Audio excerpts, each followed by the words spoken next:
नमस्कार, मी राहुल कुलकर्णी. जगभरातल्या सर्व प्रेक्षकांचं ABP माझामध्ये स्वागत आहे. आपण आजपासून खरं म्हणजे मधली ओळ नावाचं एक सेगमेंट सुरू करतो आहे. मुख्यत्वे दिवसभरामध्ये ज्या महत्त्वाच्या घडामोडी घडतात त्याच्यामध्ये जे दिसतं त्याहीपेक्षा मधलं बरंच काहीतरी असतं आणि ते काय असतं किंवा ते काय असू शकतं हे समजून सांगण्याच्या प्रयत्नाचा आपण एक प्रयत्न सतत करत असतो. याच्यामध्ये थोडंसं माझं मत जे माझ्या आकलनानुसार आलेलं आहे ते येईल, पण दिवसभरातला जो काही घटनाक्रम आहे तो घटनाक्रम, त्याच्यावरती ज्या प्रतिक्रिया आल्या त्याचे संभावित राजकीय परिणाम, सामाजिक परिणाम, आर्थिक परिणाम काय असू शकतात हे आपण आज समजून घेण्याचा प्रयत्न करणार आहोत. आणि म्हणून आमच्या या सेगमेंटचं आम्ही नावच दिलेलं आहे की मधली ओळ, बिटवीन द लाईन्स. खरं म्हणजे त्याचं शब्दशः कोणाला रूपांतर करायचं असेल तर काय झालं की श्रीधर पाटणकर हे जे श्री उद्धव ठाकरे यांचे मेहुणे आहेत त्यांच्या संदर्भातली काल ईडीनं एक कारवाई केली, त्याचा एक ट्विट केला. आणि त्या ट्विटच्या नंतर ज्या चंद्रकांत पटेल यांचा सुरुवातीला संदर्भ होता, त्या चंद्रकांत पटेलच्या नंतर मग हळूहळू हे श्रीधर पाटणकर यांच्यापर्यंत सगळं प्रकरण गेलं. आणि आज दिवसभर तर जशा अपेक्षित होत्या तशाच पद्धतीच्या प्रतिक्रिया यायला लागल्या. आणि म्हणून या प्रकरणाचे सगळे धागेदोरे आधी आपण समजून घेतलं की मग हे अंतिमतः माझ्या मते श्री नरेंद्र मोदी यांच्या एकूण कारभाराच्या दृष्टीनं अशी चर्चा आणि विरोधकांच्या प्रतिक्रिया ह्या कशा मदत करू शकतात, करतायत हे आपल्याला समजून घेता येईल. मध्ये मी उत्तर प्रदेशला गेलो होतो आणि उत्तर प्रदेशच्या निवडणुकीचा निकाल जेव्हा आम्ही कव्हर केला तेव्हा भारतीय जनता पार्टीच्या लखनौच्या कार्यालयाच्या बाहेर हे बुलडोझर आलेली मला दिसली. बुलडोझर इन द सेन्स त्याच्या प्रतिक्रिया होत्या आधी सुरुवातीला कुणीतरी घेतलेल्या, आणि नंतर तर थेट आपल्याकडे जशी बीड आणि उस्मानाबाद आणि सोलापूर आणि महाराष्ट्राच्या काही भागामध्ये JCB आणून तिथे ती रंगाची उधळण करण्याची परंपरा आहे, तशी बुलडोझर आणून लोकांनी, भारतीय जनता पार्टीच्या कार्यकर्त्यांनी तिथं सेलिब्रेशन केलं. आणि मुख्यमंत्री योगी आदित्यनाथ हे बुलडोझर मॅन आहेत अशी ती सगळी प्रतिमा तयार झालेली होती. तीच प्रतिमा ह्या सगळ्या प्रकरणाच्या निमित्ताने नरेंद्र मोदी यांची कशी होऊ शकते. न खाऊंगा न खाने दूंगा ही जी त्यांची कॉन्सेप्ट आहे त्या कॉन्सेप्टला अनुसरूनच हे सगळं घडताना दिसतंय मला. आणि मला बिलकुल आश्चर्य वाटत नाही की विरोधकांच्या ज्या पद्धतीच्या प्रतिक्रिया येत आहेत त्या प्रतिक्रियासुद्धा, ज्याला आपण कॉन्क्रीट डिनायल विथ सबस्टॅन्टिव्ह इव्हिडन्सेस आपण असायला म्हणतो, किंवा आम्हाला जे काही आमच्यावरती आरोप केलेले आहेत ते खोडून काढणारे पुरावे. कारण आज मी श्री संजय राऊत यांची जी पहिली पत्रकार परिषद झाली, माझ्या माहितीनुसार ती काहीतरी 15 फेब्रुवारीला झाली, त्यानंतर दुसरी पत्रकार परिषद 9 मार्चला झाली. या दोनही पत्रकार परिषदेचं आकलन केलं आणि मला असं लक्षात आलं की संजय राऊत यांनी जे दावे केलेले होते त्याप्रमाणे किमान किरीट सोमय्या, नील सोमय्या, श्री देवेंद्र फडणवीस यांच्या काळातल्या त्या ज्या सगळ्या IT कंपनीज 25,000 कोटीचा घोटाळा, यापैकी काहीही झालेलं नाही. हे एक तुम्ही केलेल्या आरोपाच्या अनुषंगाने. दुसरं, भारतीय जनता पार्टीच्या किरीट सोमय्या यांनी सातत्याने जे आरोप केले ज्याच्यातनं ईडीतल्या कारवायाच्या माध्यमातून काही जणांना अटक केली, तर ते जे काही समोर येतं आहे त्याला ते खोडून काढणारे कुठलेही पुरावे हे देता आलेले नाही. आधी आपण पाटणकरचं प्रकरण जे आहे, जे बऱ्यापैकी तुमच्यापर्यंत पोहोचलेलं आहे, ते समजून घेतलं की मग यातल्या कॉम्प्लिकेशन्स आणि बिटवीन द लाईन्स काय आहेत आपल्या लक्षात येईल. एके दिवशी संध्याकाळी 8 वाजता पंतप्रधान नरेंद्र मोदी यांच्या मनात आलं आणि त्यांनी देशावरती मॉनिटायझेशन लादलं. म्हणजे चालत्या अर्थव्यवस्थेच्या गाड्याला त्यांनी बऱ्यापैकी ब्रेक स्वतः होऊनच लावला. ते जे काही इंटेन्शन होतं ते होतं. त्यानंतर सांगितलं गेलं की त्याच्यातनं डिजिटल व्यवहार वाढतील वगैरे. ते व्यवहार वाढले की नाही माहीत नाही, पण हेच ते डिमॉनिटायझेशन आहे की जे आत्ता पाटणकर यांच्या प्रकरणाशी संबंधित आहे.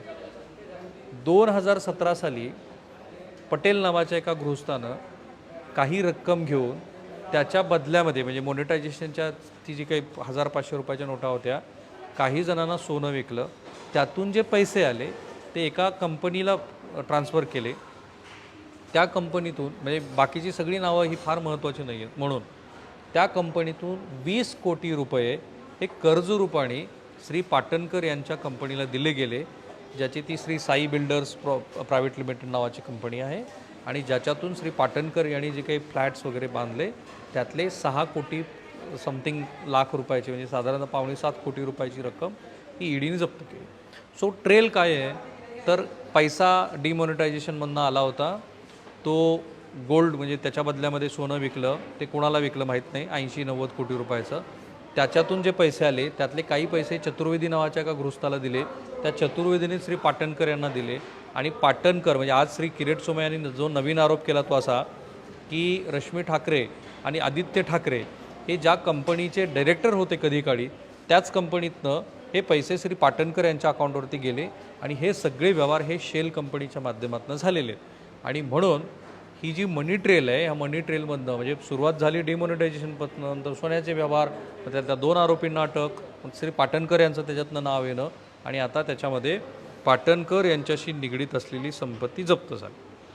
आता मुद्दा क्रमांक 1, ज्या वेळेला ईडीच्या संदर्भातल्या अशा कारवाया होत आहेत त्या वेळेला जे पेपर ट्रान्झॅक्शन आहे, जे मनी ट्रेल आहे, ते ट्रेल विथ इव्हिडन्स येत आहेत.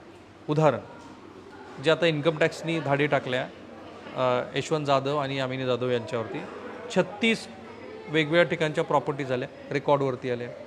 श्री अजित पवार यांच्या संदर्भातल्या ज्या काही कारवाया झाल्या त्याच्यामध्ये जरंडेश्वर कारखान्याची प्रॉपर्टी अटॅच केली ईडीनी, ऑन पेपर केली. आत्ता पण ज्या पद्धतीचे ट्रान्झॅक्शन्स झालेले आहेत ऑन पेपर ट्रान्झॅक्शन्स आहेत.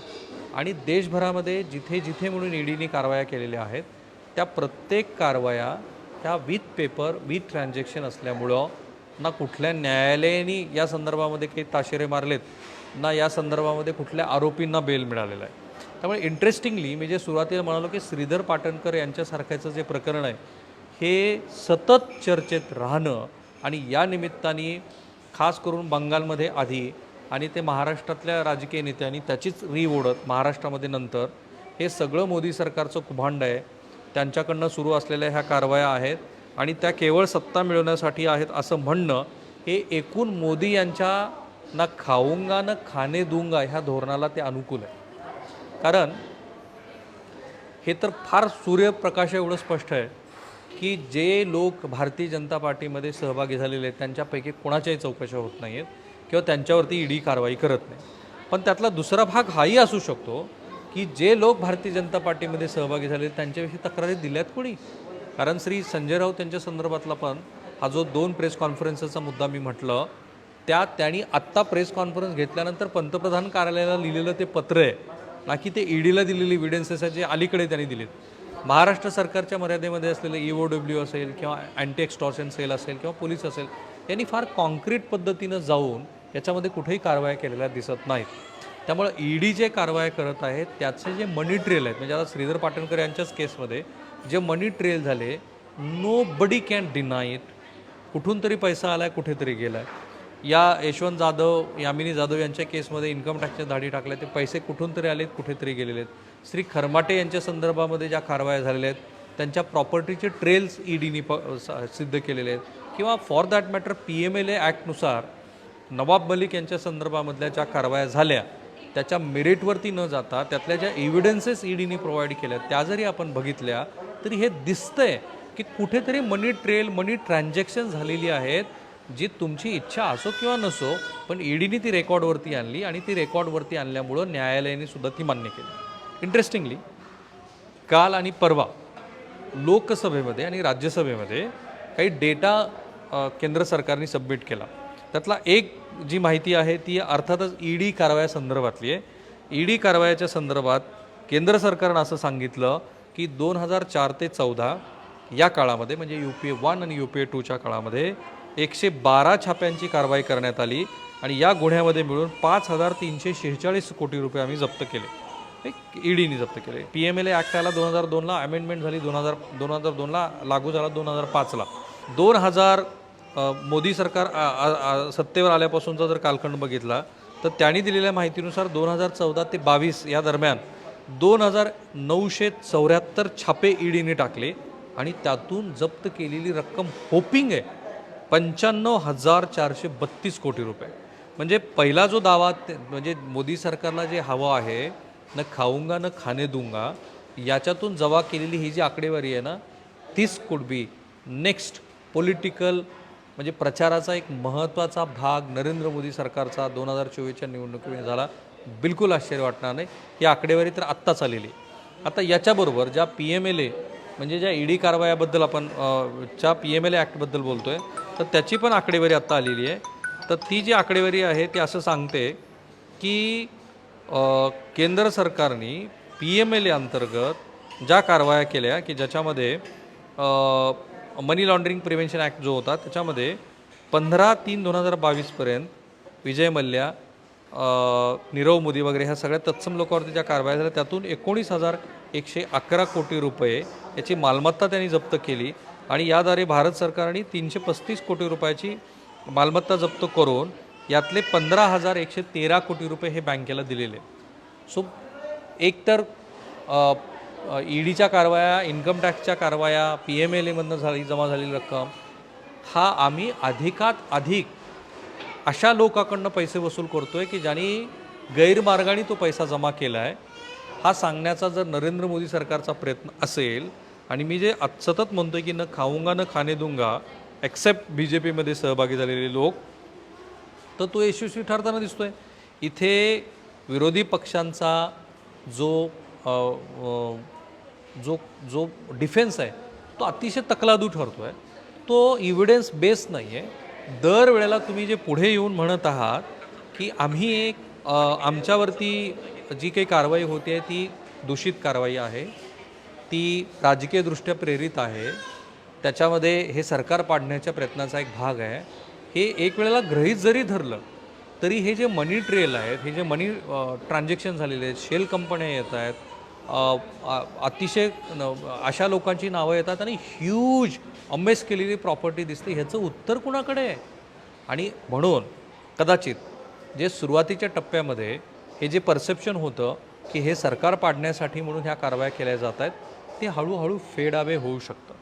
आणि ते जर फेड अवे होऊ द्यायचं नसेल तर अशा प्रत्येक कारवाया ज्या ईडीनी, इन्कम टॅक्सनी किंवा तत्सम कुठल्याही सेंट्रल एजन्सीनी केलेल्या आहेत तर त्याच्या विरोधातले जर विरोधी पक्षाकडं पुरावे असतील ते पुरावे त्यांनी घेऊन यायला हवं. अदरवाईज हे जे काही विरोधी पक्षाचं सतत सांगणं आहे की आम्ही आमच्यावरती, आमच्या लोकांवरती, आमच्या कुटुंबियावरती हा जो सतत सेंट्रल एजन्सीचा धाक आहे तो काही काळापुरता गृहीत धरला गेलेला डिफेन्स इथून पुढे गृहीत धरला जाऊ शकेल का? लोकांच्या मनामध्ये ते पूर्वीचं जे परसेप्शन होतं ते तसंच कायम राहील का याच्याविषयी शंका आहे. सो आता पाटणकर यांच्या केसमध्ये काय होऊ शकतं इथे आपण बिटवीन द लाईन्समध्ये थांबूया. मधल्या ओळीमध्ये पाटणकर यांच्या संदर्भामध्ये जे मनी ट्रेल झालेले त्याच्यामध्ये 5 वर्षापूर्वी संजय निरुपम यांनी जे आत्ता काँग्रेसमध्ये आहेत त्यांनी एक असा आरोप केला होता की श्री रवींद्र वायकर जे तो जो मधला किरीट सोमय्या यांनी 19 बंगल्यांचा सगळा विषय आणला होता तिथेही त्यांचं नाव आलेलं होतं. सो रवींद्र वायकर यांना या संदर्भातली माहिती आहे किंवा इनफॅक्ट तेच त्या सगळ्या व्यवहारामध्ये गुंतले आहेत अशा स्वरूपाचा तो आरोप होता. याच्यानंतर रवींद्र वायकर यांनी काही खुलासे केले, पण आत्तासुद्धा जी माहिती येते ती अशी आहे की याही प्रकरणामध्ये रवींद्र वायकर यांची चौकशी झाली असण्याची शक्यता आहे आणि त्याच्यामधनं ज्या काही गोष्टी बाहेर आल्यात त्याच्यातून कदाचित पाटणकर यांच्या अडचणी वाढल्या असू शकतात. पाटणकर किंवा ठाकरे कुटुंबीय यांच्या वतीनं जवळपास या कारवाईला 24 तास ओलांडून गेल्यानंतरसुद्धा कुठेही अधिकृतपणे कसल्याही पद्धतीचा खुलासा करण्यात आलेला नाही आहे. त्यामुळं निव्वळ केंद्र सरकारच्या कारवायाबद्दल बोलत असताना त्यांच्या कारवायाच्या विरोधामध्ये आपलं एक political counter narrative perception create करण्याचा प्रयत्न होत असताना you must have to come with some evidences, you must have to come with some clean neat evidences की ज्याच्यातनं महाराष्ट्रातल्या जनतेला विश्वास बसेल. आणि म्हणून मी म्हटलं, म्हणून हा मुद्दा मी टॅग केला, ते जोपर्यंत होणार नाही तोपर्यंत नरेंद्र मोदी सरकारला 2024च्या निवडणुकीच्या दृष्टीनं प्रचार करण्यासाठीचा जर हा मुद्दा हवा असेल तो जो चांगला मुद्दा मिळत चाललेला आहे. पाटणकर असतील, नवाब मलिक असतील, यामिनी जाधव, यशवंत जाधव यांचं प्रकरण असेल, श्री अजित पवार यांचं प्रकरण असेल, याची जितकी चर्चा होईल ती चर्चा अंतिमतः मोदी सरकारच्या फायद्यात जाऊ शकते. सो थांबूया आपण इथे. आपण हा प्रयत्न रोज प्रयत्न करू की हे जे मधल्या ओळीतलं जे काही आपल्याला दिसते ते आणि विशेषतः राष्ट्रीय आणि राज्याच्या राजकारणामध्ये त्याचे होणारे परिणाम ते काय आहेत ते समजून घेऊ. या व्हिडिओच्या खाली कमेंट बॉक्समध्ये तुमचे कमेंट जरूर टाका. मी अशा ठिकाणी बसलेलो आहे की जिथे मला तात्काळ तुमचे आज प्रश्न घेता आले नाहीत, पण उद्यापासून आपण तुमचे प्रश्न आणि त्यातल्या काही प्रश्नांना समर्पक उत्तर देण्याचा प्रयत्न करू. आमचा हा जो प्रयत्न आहे मधल्या ओळीचा, तो तुम्हाला कसा वाटतो तो जरूर कळवा. मुद्दे सुचवा, सांगत राहा, काही गेस्ट सुचवा, काही तुमचे व्हॅलिड सजेशन द्या. नेहमी तुम्ही ट्रोल करत असता, ते ट्रोलही करा, पण ते ट्रोल करत असताना ऑब्जेक्टिव्ह कसं राहता येईल ते बघा. कारण ऑब्जेक्टिव्हिटी डज मॅटर. नायदर तुम्ही डाव्या बाजूचे असता किंवा उजव्या बाजूचे असता. पत्रकार हा नेहमी ऑब्जेक्टिव्हच असायला हवा. ती ऑब्जेक्टिव्हिटी तुम्हाला मधल्या ओळीतनं सतत पाहायला मिळेल. थांबूया आपण इथे. एबीपी माझा, उघडा डोळे बघा नीट.